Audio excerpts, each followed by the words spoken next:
Bueno, tenemos un acuerdo, y los acuerdos siempre son importantes, a pesar de que pueden tener un trasfondo pésimo y tener un cauce igualmente pésimo para una posible viabilidad del acuerdo.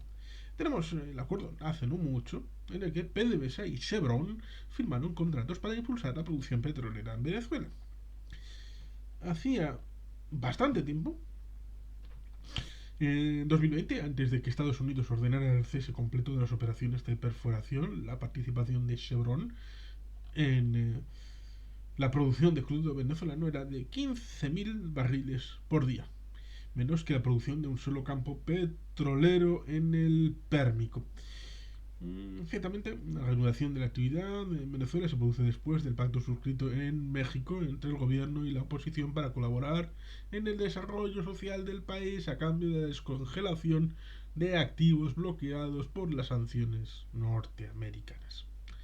Porque este asunto puede ser peligroso, técnicamente corrioso, difícil y políticamente inconveniente. Porque digamos que hace 10 años, prácticamente, cuando estaba muriéndose el señor Hugo Rafael Chávez Frías, que en paz descanse, la producción de barriles de Venezuela, de la República Bolivariana de Venezuela, era de 3,5 millones de barriles. Y actualmente ha bajado prácticamente al entorno de medio millón. Es decir, la economía se ha colapsado a resultas de que en principio, lo que pretendía la República Bolivariana de Venezuela desde su implantación el 1 de enero de 1999, ahora parece que son naifs, acaban de llegar, es su primerito día. No, no, son gente que llevan bastante tiempo en el poder en Venezuela. La idea era tener la industrialización por sustitución de importaciones, es decir, producir en Venezuela lo que antes se importaba y digamos que tener un impacto en las cuentas públicas de dejar de ser un país de renta petrolera. ¿Qué es un país de renta petrolera? Un país que depende de las rentas del petróleo para sus presupuestos públicos. Lo cual, digamos que la renta petrolera puede ser buena cuando el país se dispone de un presupuesto basado en un petróleo que esté por encima de los $100. Pero cuando el petróleo se reduce y baja, y en los últimos años ha bajado bastante por debajo de los $100, eso se resiente porque el presupuesto, ya sea de gasto, no va a bajar porque siempre es creciente, sobre todo en este tipo de regímenes. Pero el de ingresos se resiente hasta el punto de tener una forma de déficit y deuda muy, muy acusada a la diferencia. Tener un déficit muy alto, una deuda muy alta. Desde hace muchos años ya los indicadores del Banco de Venezuela son secreto de Estado. Por lo tanto, es difícil evaluar la hiperinflación que sufrió y parece que está remitiendo, o parece que ya no es tanta, la hiperinflación que solamente se puede equiparar en el siglo XX a otros dos casos, como es el de Zimbabue con el señor Robert Mugabe, o en los años 20, un país desconocido para el público, como se llama Alemania. Todo el mundo sabemos lo que acabó pasando en Alemania y Zimbabue, pues como todo el mundo sabe, actualmente es una potencia mundial, ¿verdad? Y con la economía absolutamente intervenida, dolarizada, eurizada y digamos que con dificultades para la supervivencia. Por tanto, Venezuela pues tampoco tienes que rascar mucho para ver como un país que hace 10 años prácticamente estaba compitiendo codo con codo con Colombia, teniendo unos 450.000 millones de dólares de Producto Interior Bruto. En el año 2022 tiene un Producto Interior Bruto de unos 42.000 millones de dólares, que es algo parecido a lo que tiene Bolivia o Eslovenia. Lo cual es brutal, la caída de 10-1 del ámbito del Producto Interior Bruto, la compresión de la economía venezolana. Por eso resulta interesante, la posibilidad de reactivar la industria petrolera. Pero, y aquí llega el pero, es un pero muy importante. ¿Cuál es el pero?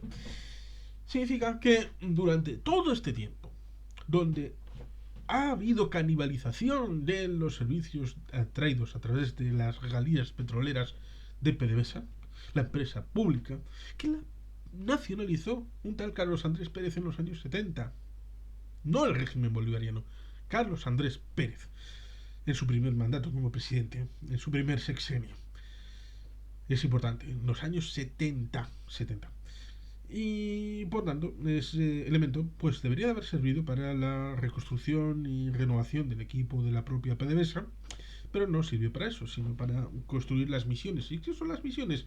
El hecho de no confiar en los funcionarios y en los ministerios. Se establecieron programas sociales a nivel externo de los ministerios a través de, por ejemplo, ayuda internacional, como es la de los cubanos, que llegan con el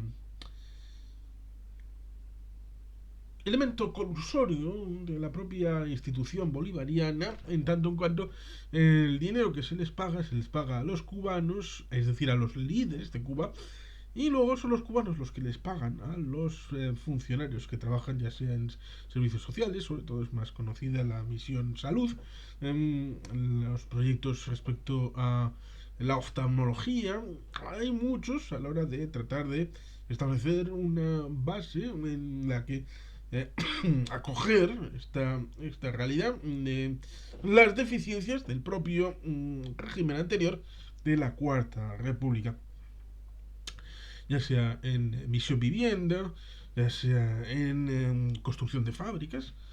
Se hicieron misiones fuera del entramado institucional que sigue formalmente existiendo, pero todo este elemento para poder controlarlo y para poder hacer agilización del dinero, de los dólares, sin pasar por las trabas burocráticas, que a veces son lentas, pero son garantía, en principio, de igualdad de oportunidades. Pues esto evidentemente drenó las capacidades económicas de PDVSA hasta el punto de que las maquinarias están obsoletas. Casi todas las refinerías de PDVSA en Venezuela están obsoletas. Y por lo tanto, antes de poder volver tal vez en algún siglo a la fórmula de la extracción de 3,5 millones de barriles, habría que actualizar brutalmente, casi 2 décadas de infraestructuras petroleras de PDVSA. Todo eso, además de un pequeño detalle que se suele olvidar, como es la deuda de PDVSA. Porque, en buena medida, se multiplicó por varios la plantilla necesaria para la supervivencia de PDVSA. Me explico. En 2002 hubo la desaparición completa de la meritocracia dentro de PDVSA. Por lo tanto, no era necesario el conocimiento sobre la industria para ser promovido en el interno y en el ámbito del recursos humanos de la propia empresa. Y esto significó que buena parte de los movimientos de base del chavismo incorporaron buena parte de sus filas también a PDVSA. Y hubo un montón de trabajadores que llevaban franela roja antes que una titulación universitaria. Y por lo tanto, PDVSA fue puesta al servicio de la revolución, no solamente para generar ingresos que eran drenados para las misiones, sino también para incorporar a gente como fuente de ingresos familiares, en donde lo importante no era el ámbito capitalista, el ámbito de la industria, el ámbito de la renovación y la búsqueda de la excelencia en el campo de los hidrocarburos, sino el ámbito de tratar de convertirla en un instrumento para la supervivencia del régimen. Y esto evidentemente genera sus propias dinámicas y el hecho de que nunca diera realmente dinero. Esa siempre ha sido deficitaria desde la llegada del chavismo. Y por eso resulta absolutamente ineficaz la PDVSA de 2022, en tanto en cuanto, además del ámbito de las infraestructuras absolutamente destrozadas, el ámbito humano, que mal que bien en estos años alguien habrá adquirido algún tipo de conocimiento, pero no era el objetivo principal que lo adquirieran, sino el ámbito de la participación popular, en el ámbito de las empresas, sino también en el ámbito de la deuda, la completa y absoluta deuda de PDVSA respecto a ámbitos internacionales. Y además, también habría que tener en cuenta el pequeño hecho respecto a que en los últimos años, antes del año 2020, hubo dificultades económicas ligadas a Venezuela y a través de PDVSA era el único vínculo para tratar de obtener divisas en el extranjero. Y estas divisas en buena medida se lograron a través de Rusia y China, que pagaron en especie. En parte puede entenderse que con algo parecido a accionariado de PDVSA, en parte con derechos sobre yacimientos ligados a PDVSA, en parte ligado a elementos que pudieran incidir en el futuro de PDVSA. Ahí tenemos Citgo como empresa subsidiaria en el ámbito de los Estados Unidos, que no se sabe bien cuál es el estatus actual por estas dificultades económicas. Evidentemente, cuando se juramentó el presidente interino, Juan Guaidó, estuvo vinculado más a la presidencia interina, pero el periodo de alargamiento y de no resolución inmediata de esta situación de interinidad ha llevado a complicaciones debido a que el mal gobierno ilegal e ilegítimo de Nicolás Maduro Moros sigue estando en el poder, a pesar de lo que establece la propia Constitución como herramientas que hubiera podido utilizar el presidente interino Juan Guaidó. Porque tenemos de tener claro el hecho de la ilegitimidad de raíz y de origen del régimen en ámbito de Nicolás Maduro Moros, en tanto en cuanto la oposición ganó en el 2015, a finales de ese año, la Asamblea Nacional, lo cual supone, con 2/3, que fue lo que obtuvo, la posibilidad entonces de cambiar la propia Constitución desde la Asamblea Nacional. Y eso conllevó, primero, la renovación en falso y en el periodo interregno de los tribunales de justicia y electoral, lo cual fue ilegal.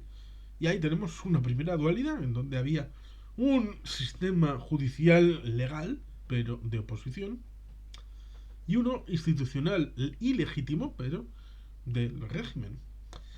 Luego tenemos la sustitución de la Asamblea Nacional por la Asamblea Nacional Constituyente, que no ha producido ni un solo documento, ni una sola hoja, ni una sola línea de una constitución nueva, porque la que sigue vigente es la de 1999-2000. Y ahí tenemos la nueva dualidad. La Asamblea Nacional y la Asamblea Nacional Constituyente, que ya se ha coagulado en tanto en cuando volvieron a ganar las elecciones a la Asamblea Nacional los chavistas, la Asamblea Nacional Constituyente perdió su sentido y dejó de existir. Pero ciertamente la presidencia interina, Juan Guaidó, y la presidencia de Nicolás Maduro Moros, pues fue un aldabonazo para poner visibilidad a ese Venezuela que se resistía a asumir los dictados de un régimen ilegal, ilegítimo, sobre todo el establecido en este mandato de Nicolás Maduro Moros. Pero bueno, parece que el tiempo va avanzando y a pesar de que es ilegítimo, pues parece que algunos, como por ejemplo los Estados Unidos, dicen que puede hacerse acuerdos para tratar de restablecer el orden social interno, y ese es el acuerdo de México para tratar de restañar las dificultades socioeconómicas, dado que el nivel político parece que no es posible meterle el diente a una transición ordenada a un régimen democrático y ordenado, no para volver a la Cuarta República, no para permanecer en la República Bolivariana, porque pareciera que para algunos, para Nicolás Maduro Moros, para Cilia Flores, para Diosdado Cabello, para mm, Mario Silva, por ejemplo. Yo le he visto mucho a Mario Silva, muchísimo, en su programa Lojilla. Hasta el punto de tener la iniciativa hace 10 años de hacer un grupo en Facebook que... Bueno, esas son otras historias. Pues, digamos que en un momento dado, sobre todo en la dificultad que supuso la desaparición física del señor Hugo Rafael Chávez Frías, pusieron el frontispicio de todo la supervivencia de la República Bolivariana de Venezuela sobre cualquier otro objetivo, sobre cualquier otra realidad, sacrificando todo lo que hiciera falta, la democracia, la libertad, el sistema político, lo que hiciera falta, la economía, el bienestar de los venezolanos, todo, todo, todo, sacrificado por el bienestar de la revolución. El bienestar del mantenimiento del sistema político, el sistema del boliburguesianismo, el mantenimiento del status quo, todo se sacrificó en el altar de ese principio máximo que se puso encima de todo lo demás. Y ese elemento hay que tenerlo en cuenta, hay que tenerlo muy presente siempre que se quiere hacer un acuerdo, a pesar de que pueda tener su significación política, económica, incluso humanitaria, para con el pueblo venezolano, que no olvidemos, salió en masa al refugio de otros países de Sudamérica, de Centroamérica e incluso de Norteamérica en los últimos años. Esa gente que se fue, seguramente en algún momento querrá volver a su país, pero tiene que volver a un país que sea próspero, que sea democrático, que sea libre, una sexta república, en donde se puedan llegar a acuerdos, en donde puedan convivir gentes de diversa ideología, de distinto pensamiento y que pueda ser próspera de nuevo. Lean la letra del himno venezolano. Quizá ahí está la respuesta.